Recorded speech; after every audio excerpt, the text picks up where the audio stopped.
The rain fell in sheets across the Chicago streets, turning the neon lights into watercolor streaks against the black pavement. Janae clutched her daughter's hand tighter, pulling Aria closer under the broken umbrella that did little to shield them from the downpour. Her apartment building loomed ahead. 3 more blocks. Just 3 more blocks and they'd be safe. "Mommy, I'm cold," Aria whimpered, her 7-year-old voice barely audible over the storm. "I know, baby. Almost home." But Janae's words caught in her throat when she saw them. 3 men in dark suits blocking the narrow alley she always cut through.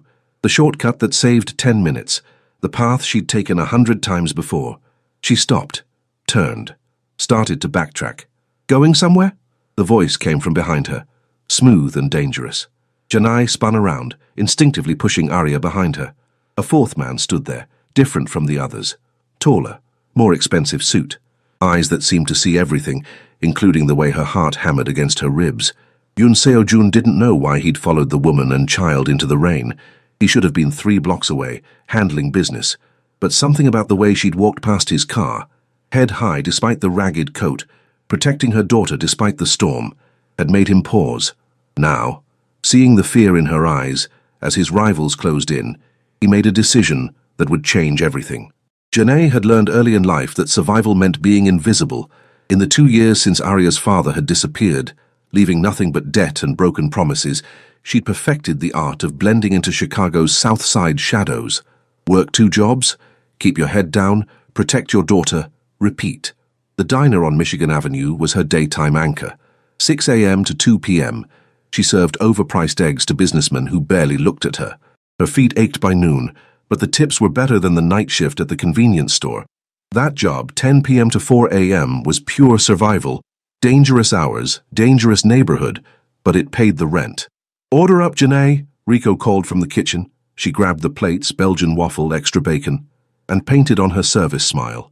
The smile that said friendly but not too friendly, helpful but not desperate.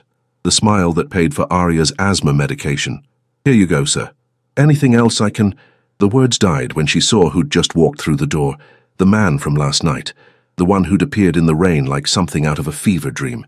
The one who'd stepped between her and the men in the alley with nothing but a single word in Korean and a look that had sent them scattering.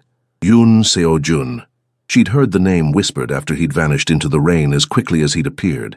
Heard it again this morning when Brianna, her best friend and the diner's other morning waitress, had grabbed her arm in the break room. "Girl, you don't know who that was. That's Yoon Seo-jun. He owns half the South Side, the Korean side of the city. That's his. The clubs, the restaurants, the import-export businesses everyone knows aren't really about imports or exports. Stay away from him, Nay. Men like that are nothing but trouble." But trouble was currently sitting in her section, looking at her with those same intense dark eyes. "Coffee," he said simply. Janae's hand trembled slightly as she poured.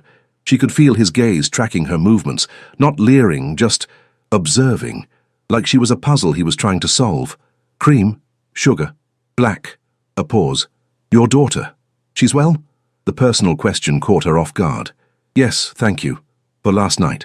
Those men. They won't bother you again." It wasn't a reassurance. It was a statement of fact delivered with absolute certainty. Janae didn't know whether to be grateful or terrified. She gestured toward the kitchen, desperate for escape. "Sit. I'm working. I own this building." Seo-jun's expression didn't change. "Sit." Janae's stomach dropped. The diner was in a building owned by a mob boss. Of course it was. In this neighborhood, everything belonged to someone dangerous.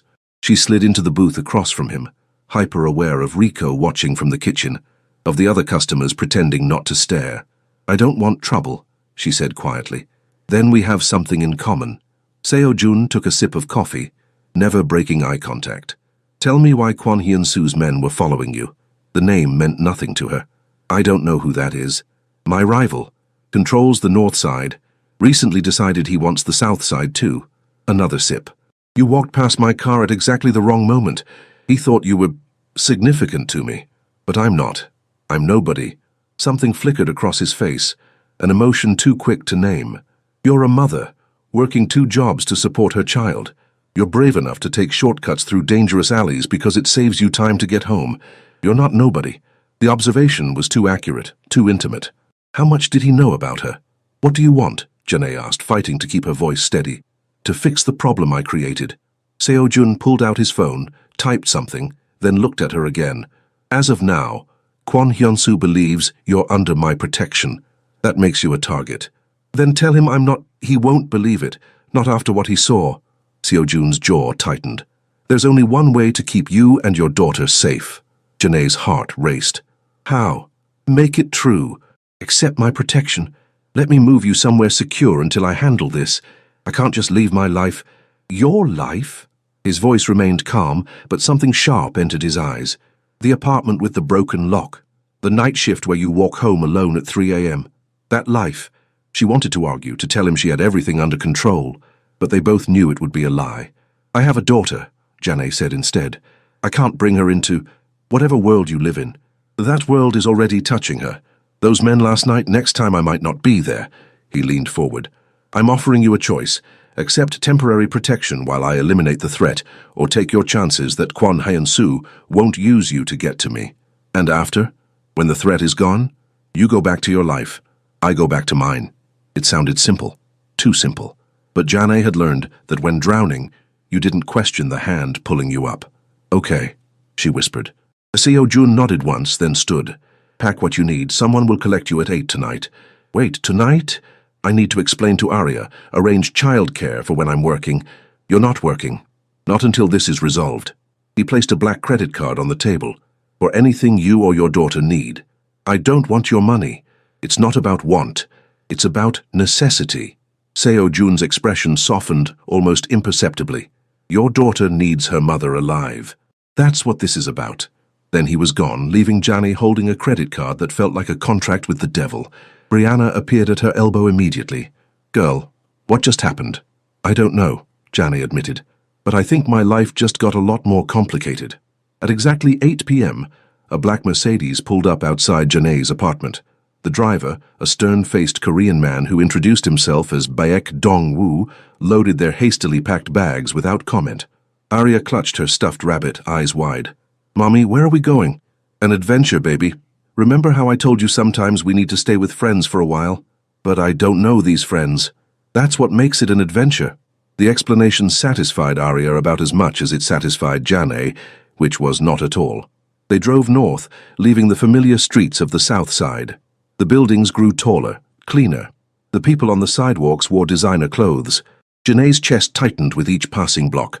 Finally, they pulled into an underground garage beneath a gleaming high-rise. Dongwoo led them to a private elevator that required a key card. They rode up in silence, 32 floors, according to the display. The elevator opened directly into a penthouse. Janae had seen luxury before, on TV and magazines, through the windows of homes she'd never enter. But standing in it was different. Floor-to-ceiling windows overlooked the Chicago skyline. Modern furniture that probably cost more than her annual salary. Art on the walls that looked museum quality, and in the center of it all, standing by the windows with a glass of whiskey, was Yoon Seo Jun. Mommy, it's pretty, Arya breathed. Seo Jun turned, and for a moment, Janae saw something unexpected in his expression as he looked at her daughter. Softness, the kind a man shows when he sees something innocent worth protecting.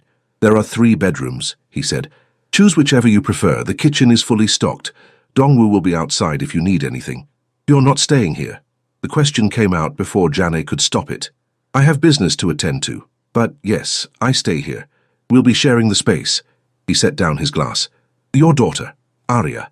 There are books in the 3rd bedroom, and toys. I had them brought in. Janae's throat tightened. You didn't have to. Yes, I did. Seo Jun's gaze shifted to her. I don't do things halfway. If you're under my protection, that means something. Before she could respond, Arya tugged her hand. Can I see the books, Mummy? Of course, baby. As Arya ran toward the bedroom Seo Jun had indicated, Janae found herself alone with a man who was both her savior and her captor. Thank you, she said quietly, for all of this. But I need to know, what does this really mean? Me being here? Seo Jun considered the question, then walked closer. Close enough that she could smell his cologne, see the faint scar above his left eyebrow. It means, he said slowly, that for the first time in years, Kwon Hyun-soo is going to learn what happens when someone threatens what's mine. But I'm not yours. His eyes held hers. Tell that to the people who need to believe you are.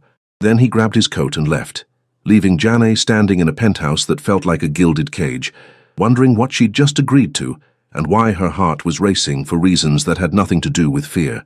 Janae woke to the smell of coffee and something sweet. Pancakes, maybe. For a disorienting moment, she forgot where she was. Then the silk sheets registered, the view of Chicago through wall-sized windows, the distant sound of Aria's laughter, her daughter's laughter. Coming from the kitchen, she threw on the robe she'd found in the closet, too expensive, too soft, and rushed out of the bedroom. The scene that greeted her stopped her in her tracks. Yoon Seo-jun stood at the stove, spatula in hand, flipping pancakes while Aria sat on the counter beside him, swinging her legs and chattering about her stuffed rabbit. He'd rolled up the sleeves of his dress shirt, revealing forearms marked with the edge of a tattoo, Korean characters running vertically along his neck, disappearing beneath his collar. His hair was slightly disheveled, as if he'd only recently woken up. He looked domestic, dangerously, impossibly domestic. "Mommy," Aria spotted her, "Mr. Yoon is making pancakes with chocolate chips." "It's just Seo-jun," he corrected gently. Then to Janae, "Coffee?" She nodded mutely, still processing the surreal scene. This was the man Brianna had warned her about, the one who supposedly controlled half of Chicago's underworld, and he was making her daughter chocolate chip pancakes. "You didn't have to." "She was hungry, I was awake." He poured coffee into a mug, handed it to her. Their fingers brushed. The contact lasted a second too long. "I hope you slept well." Better than expected. It was true. The bed had been obscenely comfortable, and for the first time in months she hadn't woken up 3 times checking the locks. "What time is it?" 9. "I cancelled your shifts at both jobs." Janae's stomach dropped. "You can't just—" "I own the diner. The convenience store owner owes me favors. Consider it handled." Seo-jun plated the pancakes, set them in front of Aria. "Eat."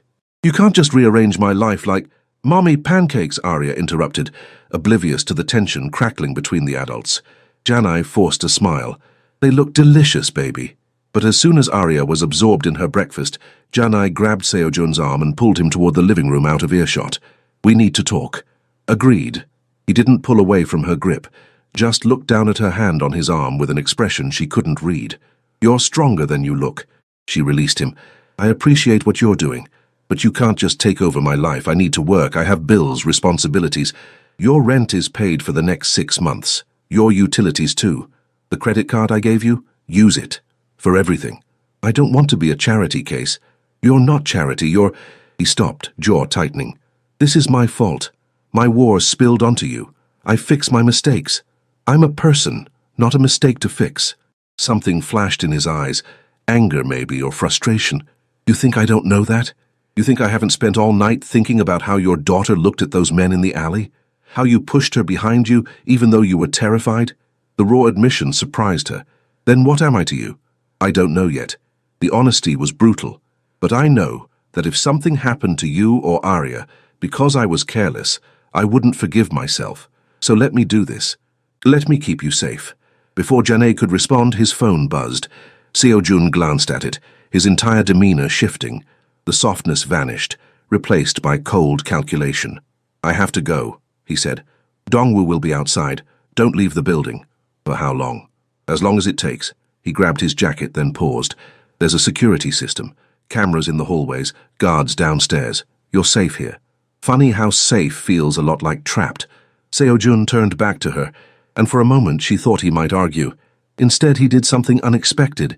He stepped closer, close enough that she had to tilt her head back to maintain eye contact. "Would you rather be free and dead, or trapped and alive?" His voice was quiet, dangerous. "Because those are your options right now." Then he was gone, leaving Janae alone with her daughter and a penthouse full of beautiful things that felt like a prison. The days blurred together in a strange, suspended reality. Mornings, Seo-jun would appear, sometimes early, sometimes late, and make breakfast. He never talked about where he'd been or what he'd done, but Janae noticed things. The cuts on his knuckles he tried to hide, the way he favored his left side on Tuesday, the darkness under his eyes that spoke of sleepless nights. Aria, oblivious to the undercurrents, had taken to Seo-jun with a child's uncomplicated affection. She showed him her drawings, asked him to read her stories, begged him to teach her Korean words, and he did, patiently, gently, in a way that made Janae's heart do complicated things she didn't want to examine too closely. On the fourth day, Brianna managed to get past building security. "Girl, what the hell?" She burst into the penthouse like a hurricane, pulling Janae into a crushing hug. "You disappear, don't answer calls, and I have to hear from Rico that you're shacked up with Yoon Seo-jun." "It's not like that." "Then what is it like? Because from where I'm standing, it looks like you're playing house with Chicago's most dangerous man." Brianna's eyes swept the penthouse. "Damn, at least the cage is pretty." Janae led her to the kitchen, away from where Arya was coloring. "He's keeping us safe, that's all." "Safe from what?" "From people who think I matter to him." "And do you? Matter to him?" The question hung in the air. Janae didn't have an answer. "I don't know what this is," she admitted. "But Arya is happy, we're safe. And for the first time since Marcus left, I'm not terrified every second of every day." "Is that so wrong?" Brianna's expression softened. "No, honey, but be careful. Men like Seo-jun, they're not built for normal. And you deserve normal. You deserve safe and boring and predictable. Maybe I'm tired of normal. Maybe normal hasn't been working out so great for me." Before Brianna could respond, the elevator chimed. Seo-jun walked in, followed by Dong-woo carrying grocery bags. He stopped when he saw Brianna, his expression unreadable. "Brianna Lee," he said, "you work at the diner. And you're the man who's got my best friend living like Rapunzel in a tower." Brianna crossed her arms. "We need to talk." To Janae's surprise, Seo-jun nodded. "Fine. The balcony." They disappeared outside, and Janae watched through the glass as Brianna gesticulated wildly, while Seo-jun listened with that infuriating calm. Whatever was said, it ended with Brianna pointing a finger at his chest and Seo-jun giving a single, sharp nod. When they came back inside, Brianna hugged Janae again. "Call me every day. I mean it." "I will." After Brianna left, Janae turned to Seo-jun. "What did she say to you?" "That if I hurt you or Arya, she'll kill me herself." A ghost of a smile crossed his face. "I believe her." "And what did you say?" "That she won't need to. If I fail to protect you, I'll do it myself." The weight of the statement settled between them. Janae searched his face for signs of exaggeration and found none. "Why?" The question was barely a whisper. "Why does this matter so much to you?" Seo-jun was quiet for a long moment. When he spoke, his voice was rough. "Because 3 years ago, I failed to protect someone. A woman and her son. They were caught in crossfire meant for me. I made a promise that day, never again. I would never again let innocent people pay for my wars." The confession hit Janae like a physical blow. "What happened to them?" "They lived. I made sure of it. Set them up far from Chicago, far from anything that could hurt them. But I still see their faces when I close my eyes. Still hear that little boy crying." He looked at her, and the vulnerability in his eyes was devastating. "When I saw you and Arya in that alley for a moment, I was back there, and I knew I couldn't let history repeat itself." Without thinking, Janae reached for his hand. "We're not your redemption." "No," he agreed, his fingers tightening around hers. "But maybe you're my second chance to get it right." The moment stretched, charged with something neither of them was ready to name. Then Arya called from the living room, breaking the spell. "Mommy, can Seo-jun read me a story?" They pulled apart, but the connection lingered, a thread pulled taut between them, waiting to either snap or bind them together. "Go," Janae said softly. "She's waiting." As Seo-jun walked away, Janae realized something terrifying. She was starting to trust him, starting to depend on him, starting to feel things that had nothing to do with safety, and everything to do with the way he looked at her daughter with such careful tenderness. The way his presence made her feel protected and dangerous all at once, and that she knew was more dangerous than any rival gang leader could ever be. 2 weeks into their strange cohabitation, Janae woke to the sound of raised voices.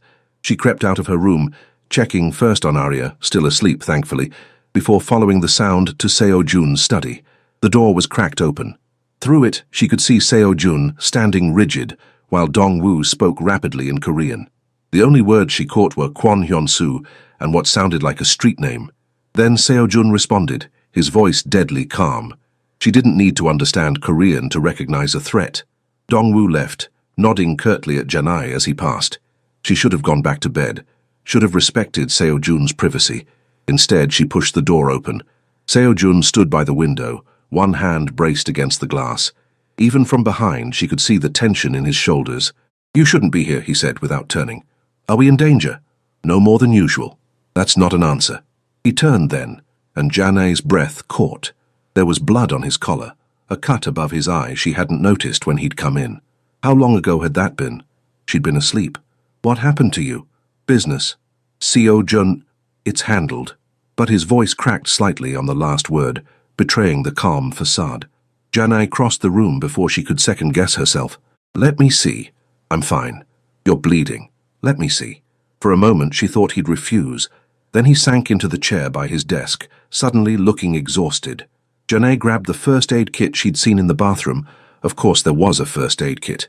Men like him probably needed them regularly, and returned to find him with his eyes closed.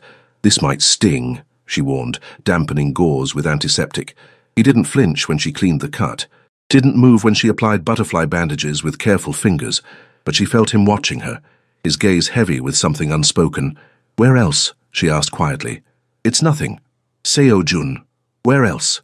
He unbuttoned his shirt slowly, revealing a canvas of skin marked with bruises blooming purple across his ribs, a longer cut along his shoulder that had bled through his undershirt, and there, fully visible now, the tattoo she'd glimpsed before. Korean characters running vertically down his neck, elegant and haunting. What does it say? She asked, tracing the air near the ink without touching. The price of power is paid in blood. His voice was rough. My father had it done when I took over the organization, a reminder. Of what? That this life costs, always. His eyes found hers. That's why you shouldn't be here, Janai. Shouldn't be touching me like this. Caring about whether I'm hurt. Too late. She cleaned the shoulder wound, trying to ignore how intimate this felt. Her hands on his bare skin, his breath warm against her wrist. I already care. So does Arya. She asked me today if I could be her dad. Janai's hands stilled. What did you say?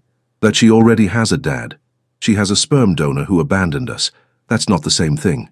Seo Jun caught her wrist gently, stopping her ministrations. I can't be what she needs. What you need. This? He gestured vaguely at himself, at the blood, at everything he represented. This is all I know how to be. I don't believe that. Janai met his eyes. The man who makes chocolate chip pancakes? Who reads bedtime stories in 2 languages? Who looks at my daughter like she's something precious? That man knows how to be more than just this. That man is dangerous, because he makes me want things I can't have. Like what? The question hung between them, the air thick with tension. Seo Jun's thumb traced small circles on her wrist, probably unconsciously, probably not. Like this, he said finally. Like you, here, taking care of me. Like Arya's laugh being the first thing I hear in the morning. Like belonging somewhere that isn't built on violence and fear. Janai's heart hammered. Seo Jun. His phone rang, shattering the moment.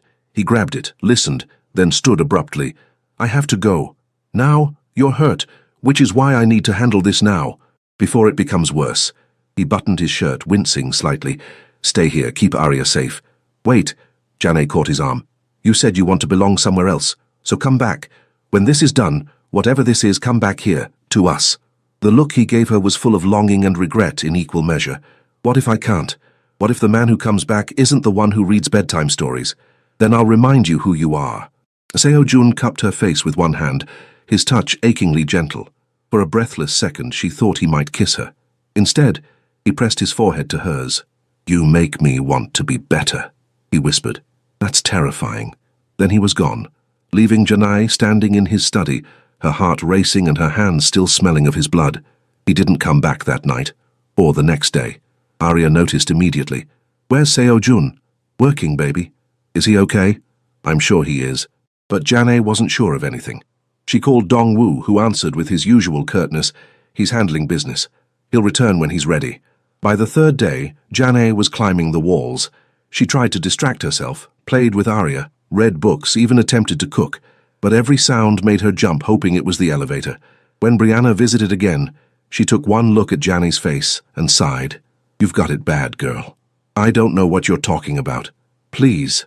You're in love with him. I am not. But the protest died. Because maybe she was. Maybe she'd been falling since that first morning, watching him make pancakes for her daughter. Maybe earlier, when he'd stepped between her and danger without hesitation. Oh, honey. Brianna pulled her into a hug. What are you going to do? I don't know. Hope he comes back alive, I guess. And then what? I don't know that either. Seo Jun returned on the 4th day, at 3 in the morning. Janai had fallen asleep on the couch, unable to face her empty bed. She woke to the sound of the elevator, to his sharp intake of breath when he saw her there. "You're back," she said stupidly. "I'm back."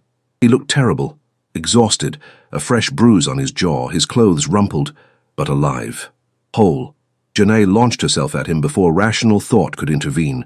She collided with his chest, arms wrapping around him, face pressed against his heartbeat.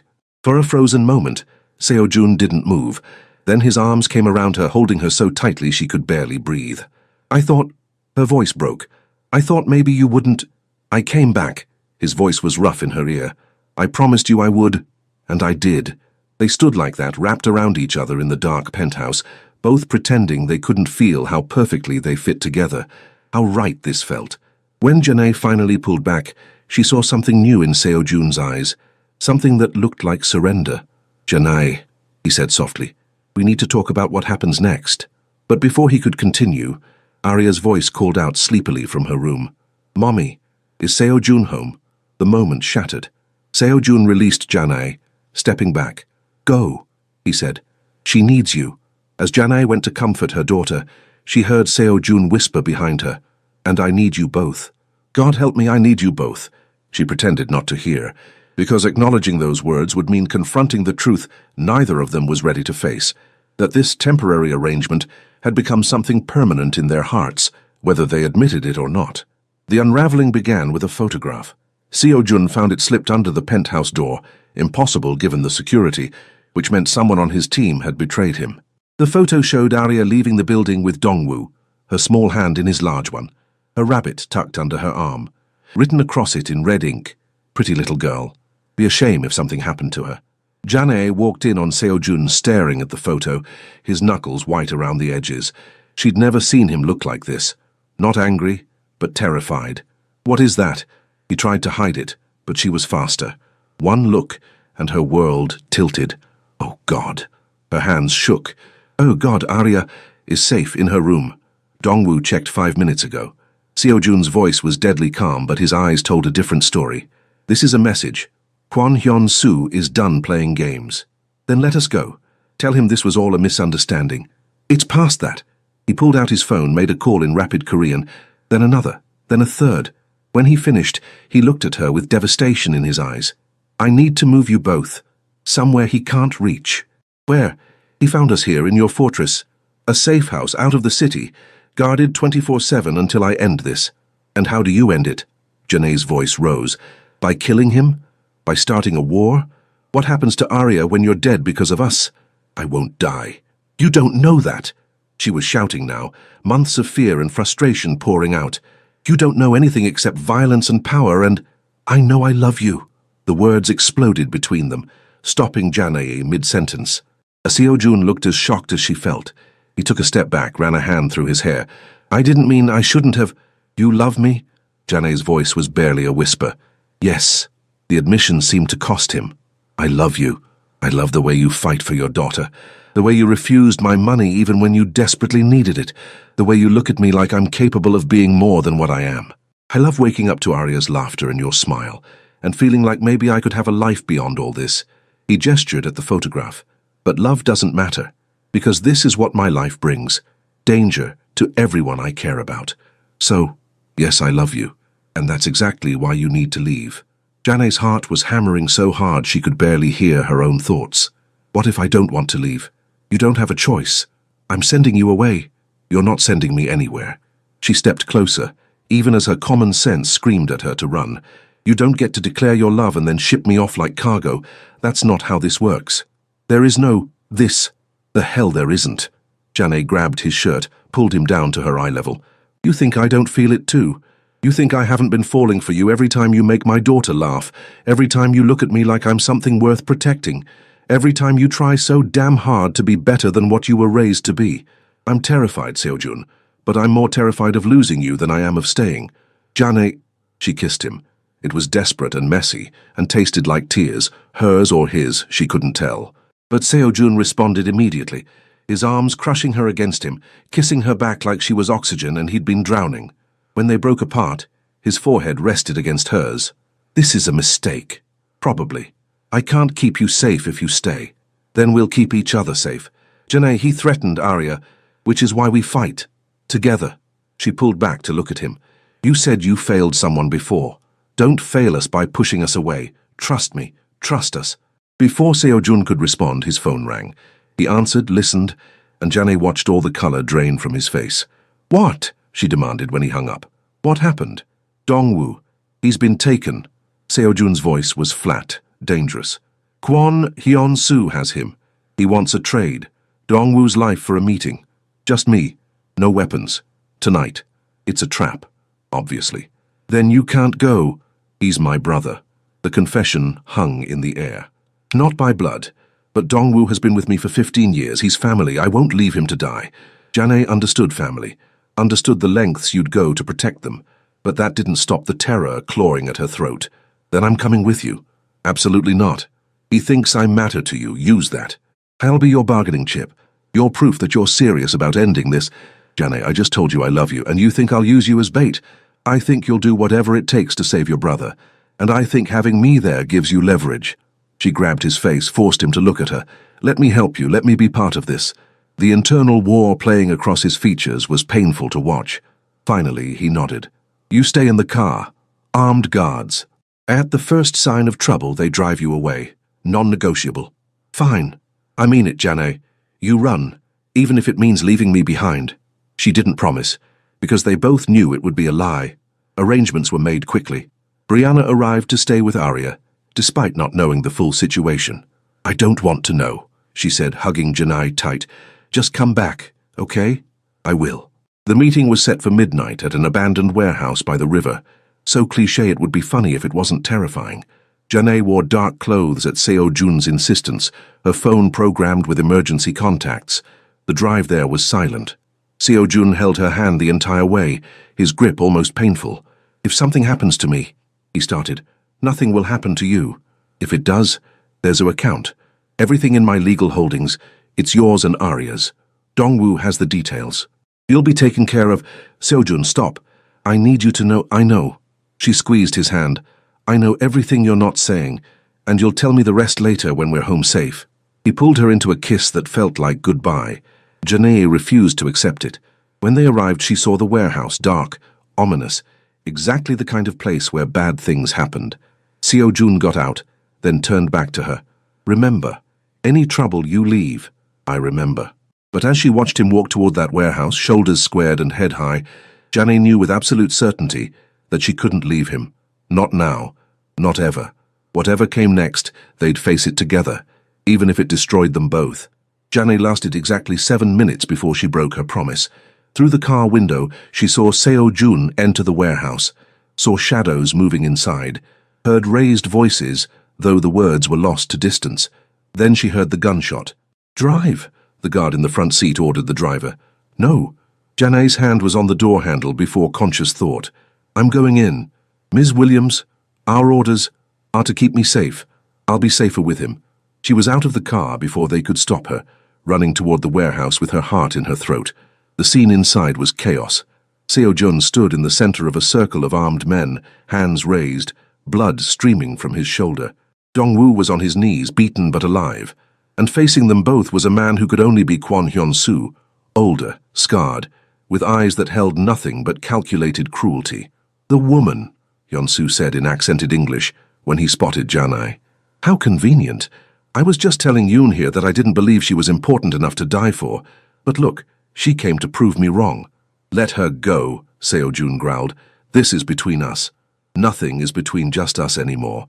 You made it bigger when you decided to protect civilians, to play hero. Hyun-soo pulled out a gun, pointed it casually at Janae. So now she pays the price. Everything slowed down. Janae saw Seo-jun move, saw him throw himself between her and the gun, saw the shock on Hyun-soo's face that someone would be that stupid, that self-sacrificing. The second gunshot seemed to echo forever, but it wasn't from Hyun-soo's gun. It was from Dongwoo, who despite his injuries had somehow gotten free, somehow gotten a weapon, and put a bullet precisely where it needed to go. Hyun-soo dropped. The warehouse exploded into motion. Seo-jun's men poured in. Apparently they'd been waiting for a signal. Hyun-soo's men scattered or surrendered, and in the middle of it all, Seo-jun caught Janae as her knees gave out. You were supposed to stay in the car, he said, voice rough. You were supposed to not get shot. I'm fine. Hurts just my shoulder. You threw yourself in front of a gun for me. Of course I did. He said it like it was obvious, like there had never been any other choice. I love you, Janae. I'd take 1,000 bullets before I let one touch you. Sirens wailed in the distance, police probably responding to gunfire. Seo Jun's men were already cleaning up, making evidence disappear. This was his world. Violence and blood and consequences that would never quite land where they should. But it was also the world of a man who loved her enough to die for her. Take me home, Janae whispered. Take me home to Arya. The aftermath took weeks to settle. Kwon Hyun-soo survived but was arrested on unrelated charges that would keep him away for years. Dong-woo recovered, though he'd carry scars, and Seo-jun's shoulder healed slowly, giving Janny plenty of opportunities to return the favor of caring for his wounds. Through it all, Arya asked questions with a child's innocent directness. Is Seo-jun going to stay with us forever? Janny and Seo-jun exchanged glances over breakfast, their usual morning ritual restored. Would you want that? Seo-jun asked carefully. Yes. Arya bounced in her seat. Then you can be my dad for real, not just pretend. Arya, baby, it's more complicated than... Janay started. Why? Arya looked between them with 7-year-old logic. You love each other. I love both of you. We're already a family, we just need to make it official. Seo-jun set down his coffee cup, his expression unreadable. Then he stood, walked around the table, and knelt beside Janay's chair. She's right, he said quietly. We are already a family. I love you, Janay. I love your strength, your compassion, the way you see the best in people even when they don't deserve it. I love your daughter like she's my own, and I want, if you'll have me, to make this real, permanent. Janay's heart stopped. Are you asking you to marry me? Yes. He pulled a ring from his pocket.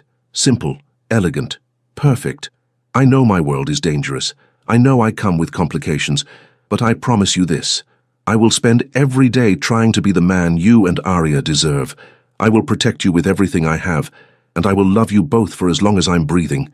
Say yes, Mommy, Arya whispered loudly.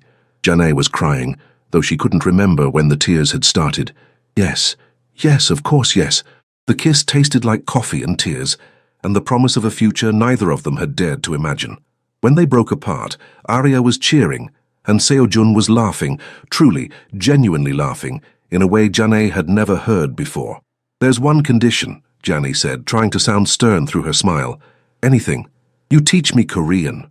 All of it. I want to understand when Dong-woo is telling you something is a bad idea. Deal. Seo-jun slipped the ring onto her finger. Though fair warning, I rarely listened to him anyway. I noticed. That afternoon, Seo-jun sat Arya down for a serious conversation. If I'm going to be your dad, I need to know. Is that what you want? Really? Arya considered this with unusual gravity. Will you read me stories? Every night. And make pancakes. Whenever you want. And keep Mommy safe. Always. Then yes. Arya threw her arms around his neck. I want you to be my dad. Watching them together, Janay felt something settle in her chest. This strange, impossible family they'd built from danger and desperation and love. It was real. It was theirs. 6 months later, Janay stood in a small church on the south side, wearing a simple white dress and holding a bouquet of gardenias. Brianna stood beside her as maid of honor, crying happy tears. Arya was the flower girl, taking her job very seriously. And at the altar, in a perfectly tailored suit with his tattoo visible above his collar, stood Yoon Seo-jun. When the officiant asked if anyone objected, Dong-woo cleared his throat. Everyone tensed. Then he said in careful English, I object to how long this took. Please continue. The laughter broke the tension. Seo-jun grinned, that rare, genuine smile that transformed his entire face. I, Yoon Seo-jun, take you, Janay Williams, to be my wife. I promise to love you in danger and in peace, in darkness and in light. I promise to be the man you see when you look at me, even when I can't see him myself. I promise to give Arya the father she deserves. And I promise that from this day forward, you will never doubt where you belong. You belong with me, always. Janay's vows were simpler. I, Janay Williams, take you, Seo-jun. I promise to stand beside you, to see you, all of you, and love what I find. I promise to let you protect us while protecting your heart in return. And I promise that whatever comes, we face it together. Because you were right that first night. I belong with you. When they kissed, Arya cheered loudest of all. 2 years later, Janay woke to chaos. Arya was arguing with her baby brother, in Korean, because of course Seo-jun had taught both his children his language. The toddler, June, was apparently attempting to eat his sister's homework. Again. "Seo-jun," Janae called. "Your son is destroying things. He's only my son when he's misbehaving." Seo-jun appeared in the doorway, June on his hip, looking annoyingly amused. "Pretty sure it takes two to make a baby, Mrs. Yoon." Mrs. Yoon. She'd never get tired of hearing that. Fair point. Janae rescued the homework, kissed her daughter's forehead, then her son's. Crisis averted. For now, Seo-jun agreed. Wait until they're teenagers. The thought was terrifying and wonderful in equal measure. They'd moved from the penthouse to a real house in a safer neighborhood, though Dongwoo still insisted on security. Seo-jun had stepped back from the most dangerous aspects of his business, delegating to people he trusted. It wasn't a clean break. His world didn't allow for those, but it was progress. Janae had gone back to school, was halfway through a business degree. Seo-jun had surprised her by buying the diner where they'd met, putting it in her name. Something legitimate for you to run. If you want to. She did want to. Was building something real, something legal, something she could be proud of. "Mummy, can we visit Grandma today?" Arya asked, already knowing the answer. "Of course, baby." Janae's mother had been skeptical of Seo-jun at first, but watching him with Arya, seeing how he loved her daughter, had won her over. Now she babysat regularly, teaching June to bake and telling him stories about his mother's childhood. It was normal. Beautifully, impossibly normal. That evening, after the kids were asleep, Janae found Seo-jun on their back porch looking at the stars. "What are you thinking about?" she asked, settling into his arms. "That night, in the rain, when I almost didn't follow you. But you did. But I almost didn't. And if I hadn't," he tightened his hold on her, "my entire life would be different. Empty." Janae turned in his embrace to face him. "You gave me everything I didn't know I needed. A home, safety, love, family. You gave me more." Seo-jun cupped her face gently. "You gave me redemption, purpose. You looked at a man built for violence and saw someone capable of peace, someone worthy of love. You are worthy. You always were." They kissed under the stars, two people who'd found each other in the most unlikely circumstances and built something beautiful from it. "Janae," Seo-jun murmured against her lips. "Where do you belong?" She smiled, remembering that first night, his declaration, the promise that had changed everything. "With you," she whispered back. "I belong with you." And in his arms, in their home, with their children sleeping safely inside, Janae finally completely understood what belonging felt like. It felt like love,